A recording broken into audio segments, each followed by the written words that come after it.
Previously on Alan Wake, Alice has been kidnapped. Alan, please help me. Alice? You'll do exactly what I say if you ever want to see your wife again. I can't tell anyone except my agent Barry. Damn it, Barry, they'll kill her! You're my best friend, and I'm worried that you're not right in the head. The ransom is a manuscript I supposedly wrote that's coming true before my eyes. It happened just the way it was on that page. So dark. I have found only a few scattered pages. I want the entire manuscript. The deadline is in 2 days. I found Mr. Wake's pages.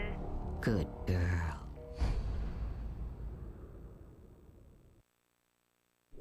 How the hell did she get her hands on the manuscript anyway? I don't know. She's resourceful. I told you you were too hard on her.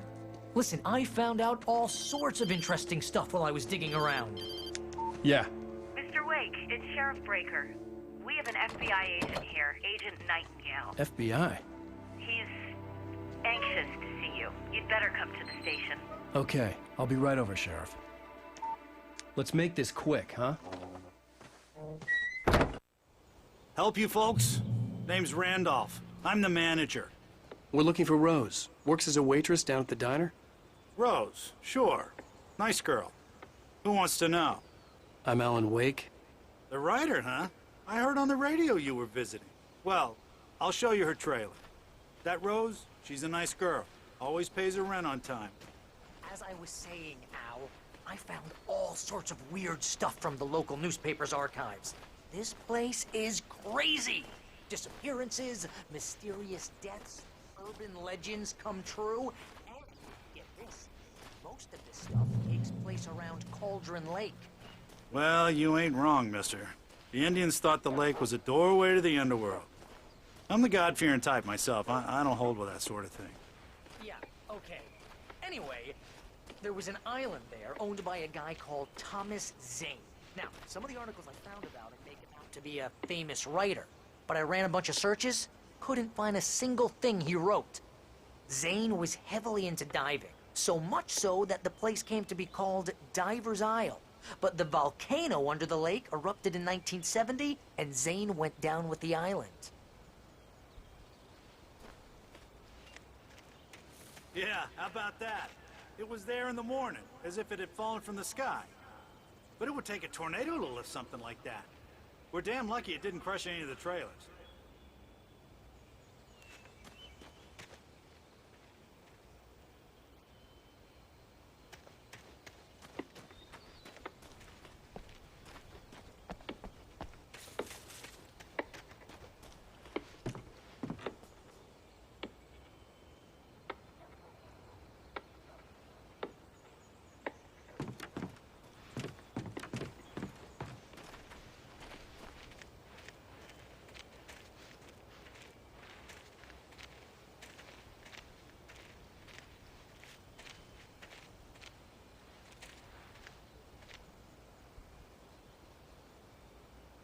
It gets better.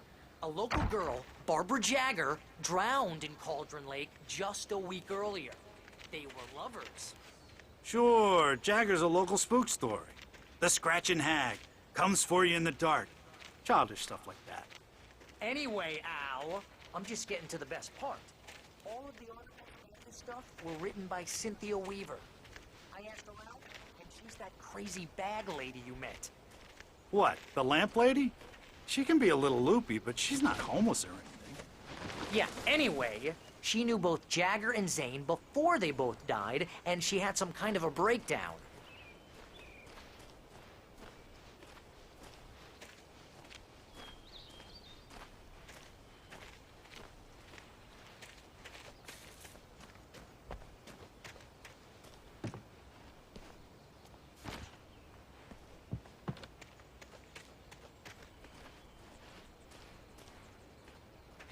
Well, mister, this here's Rose's trailer. You mind me asking what you want with her? We're just here to talk to her, pal.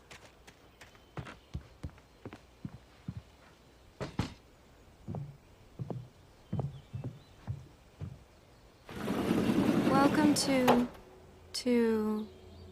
Oh dear, Mr. Wake. I'm so glad you're here. Rose, you have my manuscript? Oh. Oh, yes. Yes. Please, come in. Hey, this is really good. Rose, Yes, my manuscript. I really need it. I understand. I know what you need. A muse to inspire you. Oh, for Barry. She doesn't have anything. Yeah, hey, Al, what's... Oh... Barry! What? What?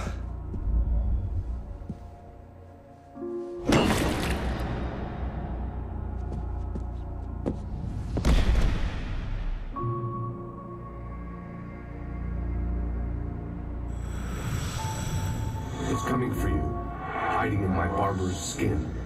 I'm too weak to stop it. You must turn the lights on. I promised I'd come visit you and your lovely wife. You must finish what you started. I insist. You must turn the lights on. Turn the light on. Back to work, boy.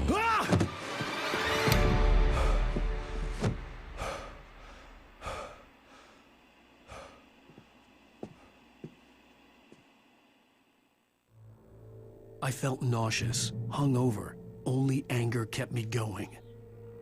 I can't tell reality from dream anymore, but it seems I have an imaginary editor to help me. She's an old woman in a funeral dress. I call her Barbara Jagger. She's very strict. I'm writing faster and faster. My manuscript is being heavily revised. The edits are getting very aggressive, and each day there's less of me and more of her. I hate it, but I know she's right. She promises me I can save Alice this way. She knows more of this than I do. About the complex incantation I'm attempting. About this place. She's worked with another writer under similar circumstances, Thomas Zane. The genre of the story seems to be shifting. It's turning into a horror story. I'm getting close. I can feel it.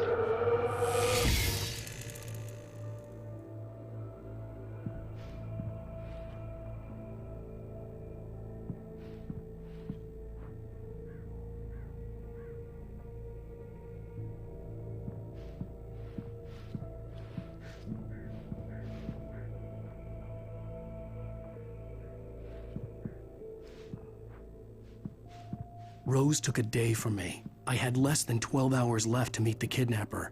All I could do was get Barry into the car, work something out once I got on the road. Welcome to the Oh Dear Diner.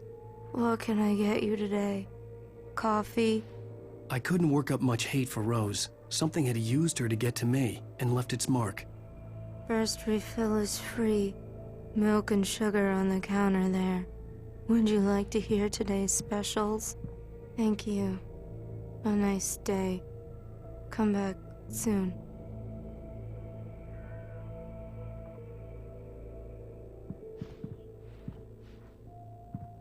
Barry was out of it. He was way too heavy to carry. You're right. I deserve more money. I'm so handsome.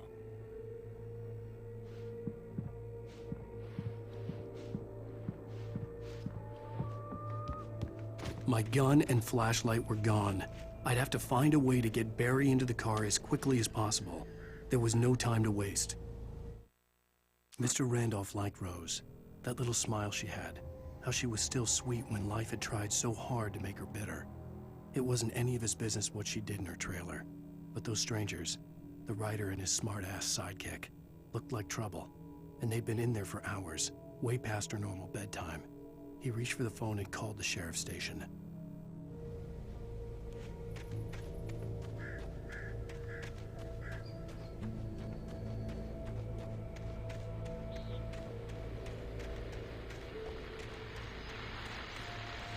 I just stepped outside to catch a breath of fresh air. Let me tell you, the weather's getting heavy.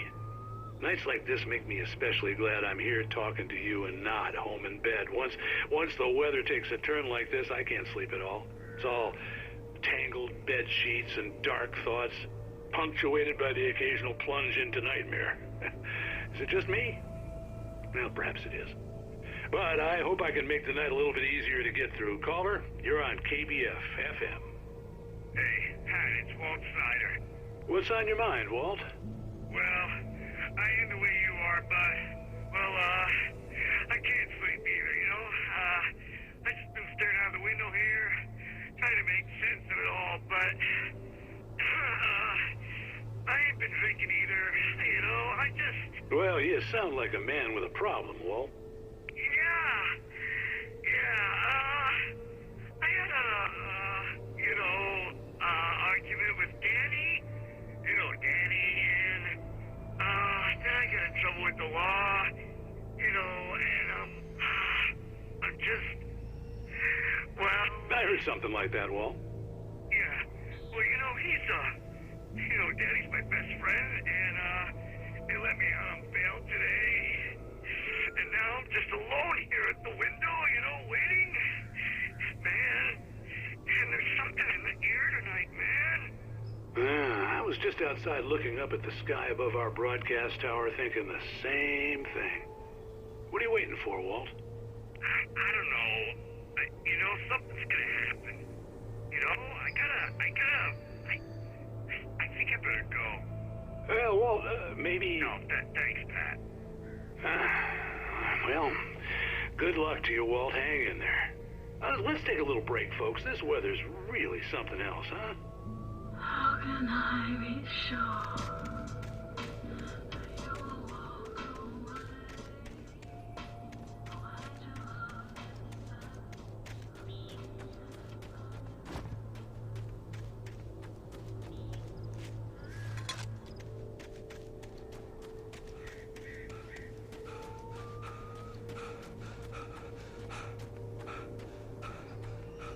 Oh, you're gonna get it now. God knows what you've done to that poor girl. This is Agent Nightingale, FBI! Get him up, Hemingway! You're under arrest! You move a muscle, I'll unload right in your goddamn face! Stay right where you are, Spillane!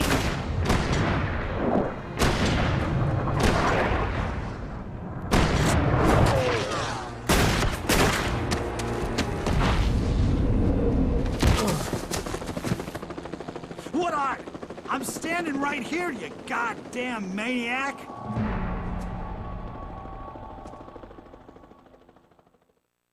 I hated to leave Barry behind, but there was no way I'd miss my appointment with the kidnapper. Give it up, Mr. Wake. Come on. Make it easy on him.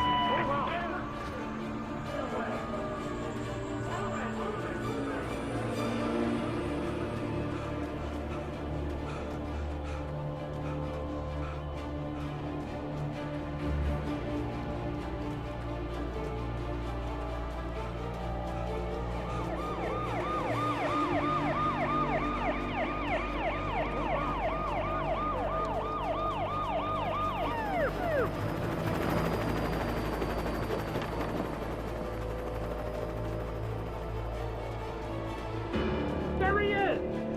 Freeze! Okay, Ben. Keep your eyes peeled. He's gonna try to make it through here.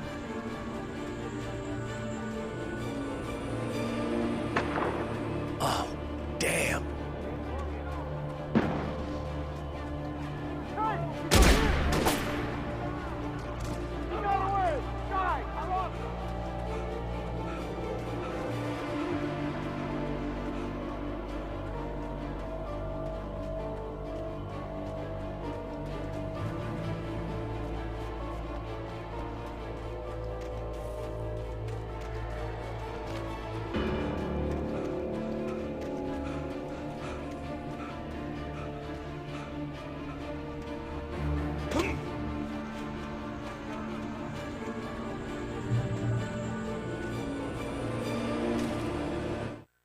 For decades, the darkness that wore Barbara Jagger's skin slept fitfully in the dark place that was its home and prison.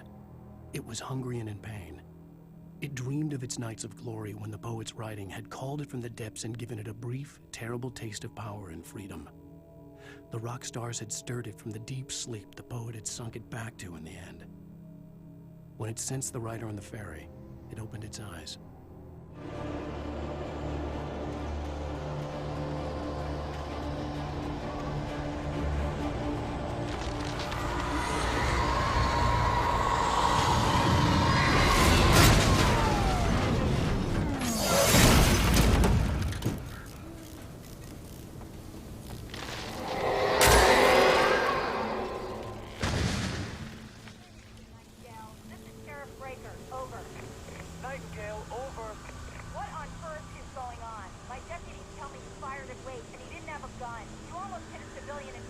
Over. Sheriff, Wake's running. I'm giving chase. I don't have time for this. Well, make the time. Can't just go shooting at people in my town. Over. I'm a federal agent pursuing a fugitive. You want to discuss my methods, Sheriff? Make an appointment. Over. You stay right where you are, Agent Nightingale. I'm on my way. Out.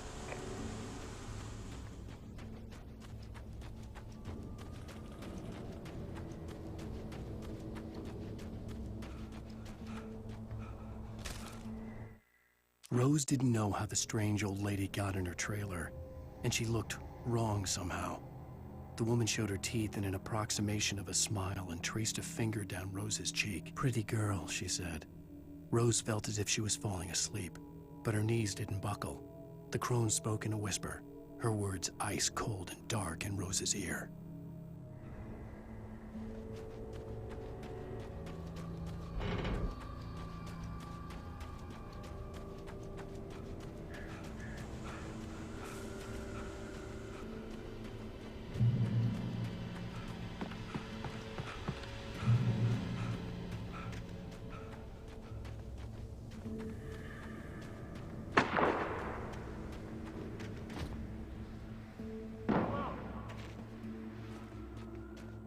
Search the area.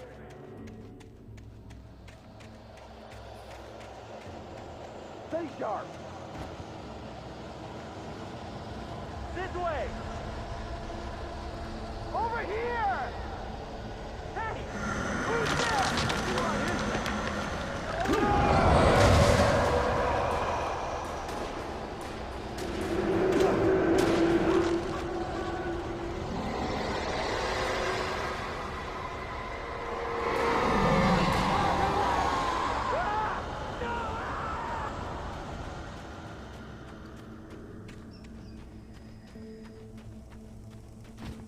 This horror was everywhere I went, circling me. The cops didn't stand a chance. They were after a writer, not a monster.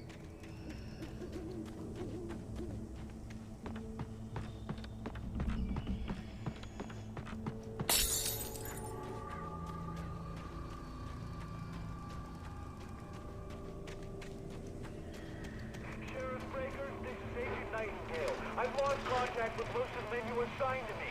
It's Wake's doing. Wait, are you seriously telling me that geek writer just took out my deputies? Are you kidding?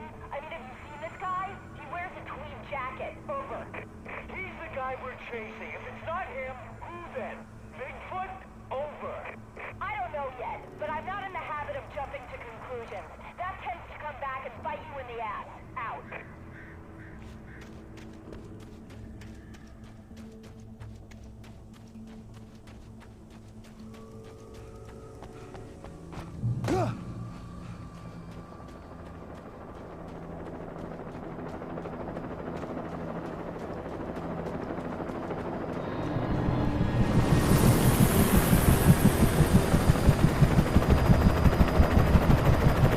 You on the ground. Hold it right there.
This is James. Mulligan, Thornton, come in. Over.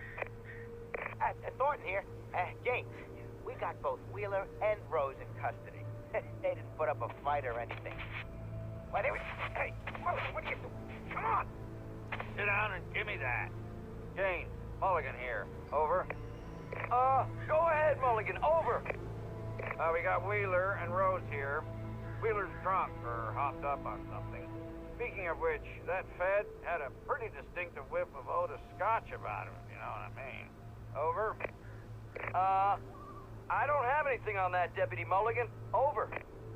Well, whatever. Anyway, Rose is just being plain weird here. You better get Doc in to take a look at both. Over. Gotcha. You better get them here quickly. The, Fed's gonna want to interview Wheeler. Over. Oh, yeah, I'll bet he does. Looks like they have a lot in common. Mulligan out.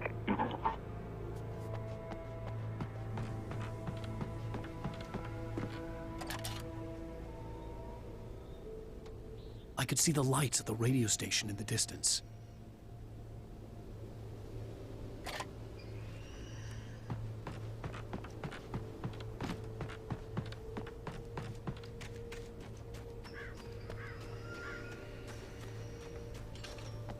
I imagined that the broadcast tower in the distance was part of the local radio station. Maine seemed like a decent guy. Perhaps he could give me directions to the coal mine.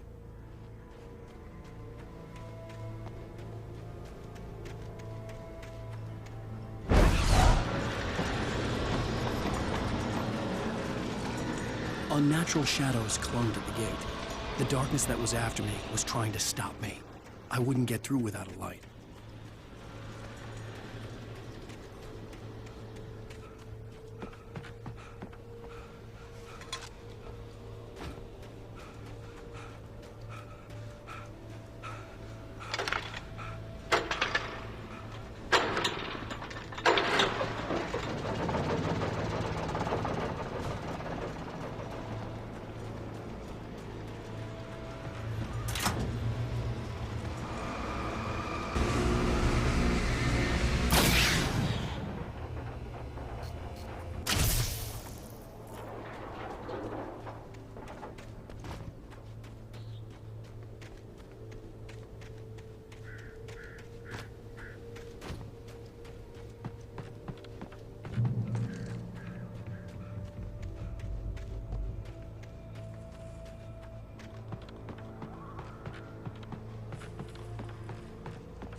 It took me a moment to recognize the flashbang grenades.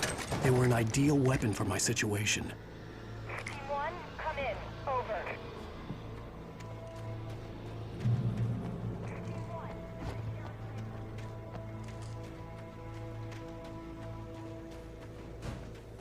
You have the right to remain silent.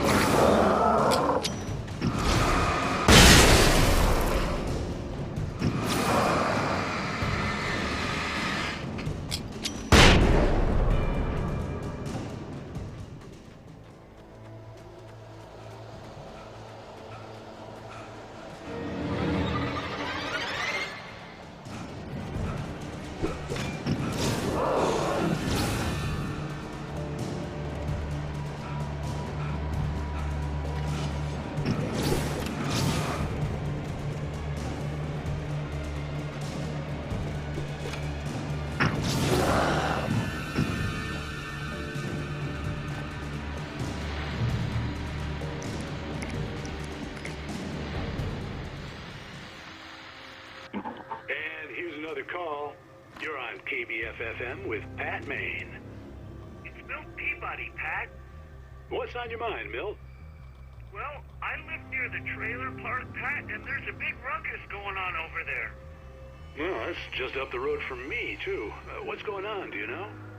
I don't know, but there's a bunch of police cars there, lots of sirens, a helicopter buzzing around, and I think I heard some gunshots.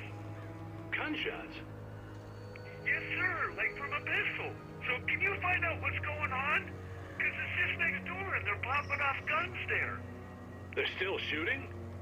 No, it was maybe 10, 15 minutes ago. It sounds serious, Pat. I'm telling you, it don't sound like no party. I'm certainly going to give the station a call, Milt. Okay. You'll hear it here as soon as I hear from them. Okay, thanks.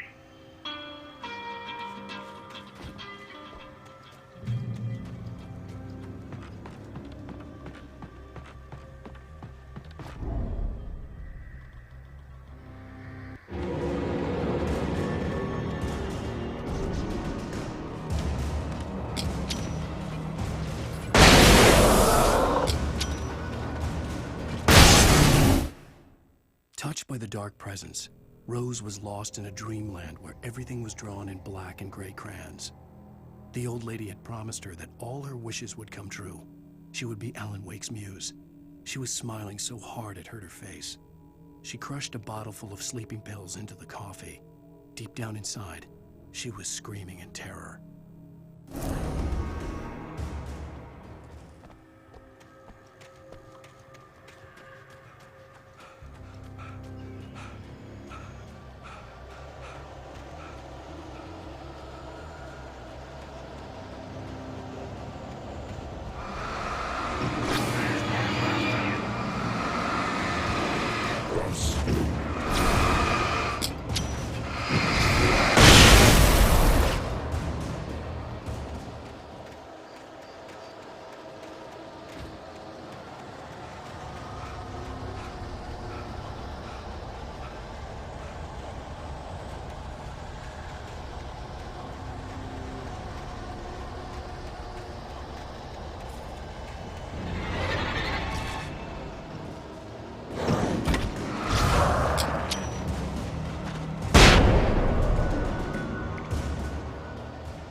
I hope Maine could lend me a car to get to the coal mine.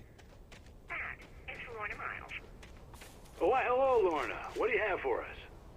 Well, I just don't see why the cops bother with the trailer park. What do you mean? It's a trailer park. Of course you're going to have trouble in a place like that. I mean, what do you expect? The sheriff should be helping us normal citizens instead of wasting resources on those people. Well... Let the trash sort themselves out. I'm sorry, but my granddaddy settled in Bright Falls in 1911. Well, thank you very much for that compassionate viewpoint, Lorna. How can I?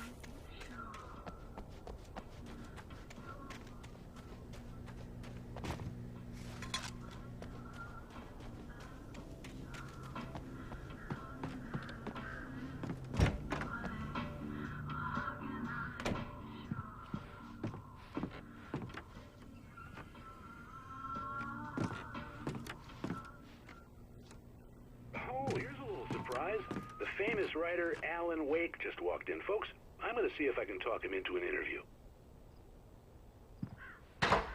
Come on in, Mr. Wake. Oh, I'm so glad you could find the time to do this, Mr. Wake. Nowhere to run now, Dan Brown. You back away from me. Don't hurt her. Whoa. Everyone calm down. Put the gun down. We're all friends here, right? Cool your jets, Nightingale. We got him. Judas Priest! What the hell's the matter with you? There's a civilian in there.